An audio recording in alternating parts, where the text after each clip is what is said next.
8 मार्च 2014 एक MS-370 plane Kuala Lumpur से लेकर बीजिंग के लिए उड़ान भरता है, लेकिन सिर्फ 40 मिनट बाद ही वो प्लेन रडार से गायब हो जाता है और आज 12 साल बाद भी ना प्लेन मिला ना कोई पक्का जवाब।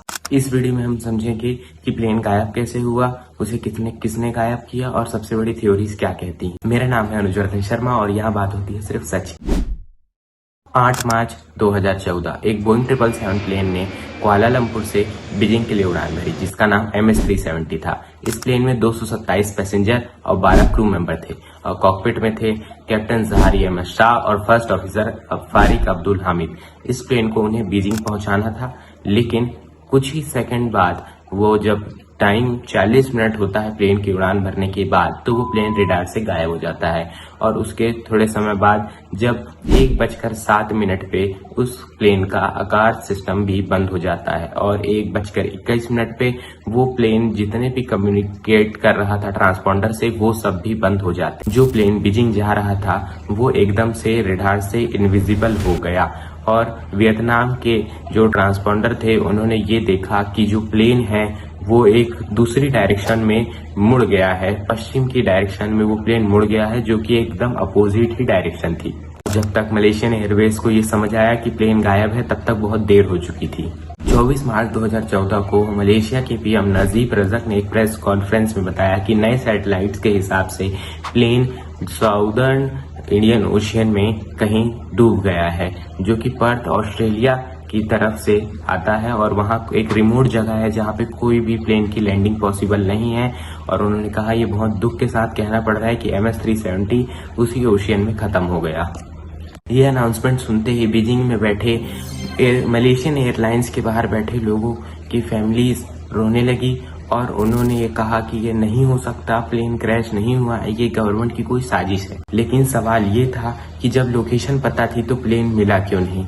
ये सर्च एविएशन दुनिया की सबसे एक्सपेंसिव सर्च एविएशन बन गई और सबसे बड़ी मिस्ट्री भी। अक्टूबर 2016 से जनवरी 2017 तक ये जो खोजबीन थी वो चलती रही, पर 1,20,000 स्क्वायर किलोमीटर सी फ्लोर में ढूंढने के बाद भी प्लेन का कोई भी पार्ट उनको नहीं मिला। फिर 29 जुलाई 2015 को रियूनियन आइलैंड पे एक पीस प्लेन का मिलता है, जो ये कंफर्म करता है कि ये पीस MS-370 का है। अगले साल 26 और नए पीसेस मिलते हैं अफ्रीका में, पर साइंटिस्टों को ये चौंकाने वाली बात ये थी कि ये जो जगह पे ये पीसेस मिल रहे थे और जो असली लोकेशन बताई गई थी वो बहुत दूर थी, हजारों किलोमीटर दूर थी। तो ये पीसेस वहां से अफ्रीका कैसे पहुंचे और इसके पीछे क्या राज है।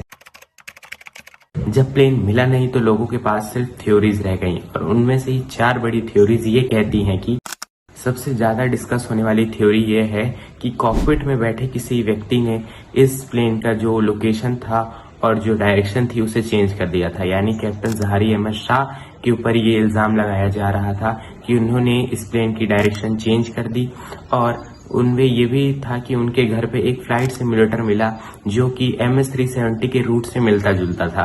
पर ट्रांसपोर्ट मिनिस्टर ने 2014 में ये फाइनल कर दिया था कि उनके इस चीज से कोई भी उस पे बड़ा बदलाव नहीं मिलता है या कोई बड़ा चीज उस पे सबूत नहीं मिल रहा है कि जिससे उन पे हम शक कर सकें, तो ये सिर्फ एक थ्योरी ही रहेगी। मलेशिया के तभी PM जो नजीब रजक थे उन्होंने ये कहा कि ये हाईजैकिंग हो सकती है क्योंकि प्लेन का ट्रांसपॉन्डर और जो कम्युनिकेशन जितने सिस्टम थे उसे जानबूझकर बंद किया था ताकि प्लेन की लोकेशन किसी को पता ना चल सके। और उसमें से 2 लोगों को पकड़ा भी गया जो फेक पासपोर्ट पे ट्रैवल कर रहे थे, पर कोई भी सबूत उन्हें नहीं मिला।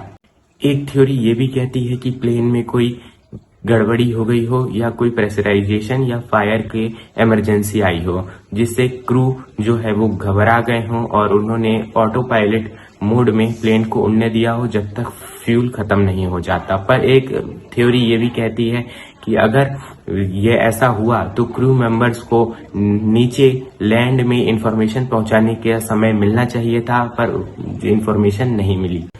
कुछ लोगों की थ्योरीज ये मानती हैं कि प्लेन को मिलिट्री द्वारा शूट डाउन कर दिया गया, यानी कार्गो में कुछ ऐसा सामान था जिसके कारण मिलिट्री को उस प्लेन को छुपाना पड़ा। और उन लोगों का मानना कुछ ऐसा है कि मिलिट्री ही इस पे पूरी जिम्मेदार है, लेकिन ये सिर्फ एक कॉन्स्पिरेसी है। कोई भी थ्योरीज इनमें से 100% कंफर्म नहीं है। कुछ में जवाब हैं, पर कुछ में सवाल भी उतने ही हैं और जवाब भी अधूरे हैं। MS-370 प्लेन क्रैश की कहानी सिर्फ ये एक कहानी नहीं है, ये उन 227 लोगों की कहानी है जो अपने घर कभी वापस नहीं पहुंच पाए, जिन्हें अपने घर पहुंचना था।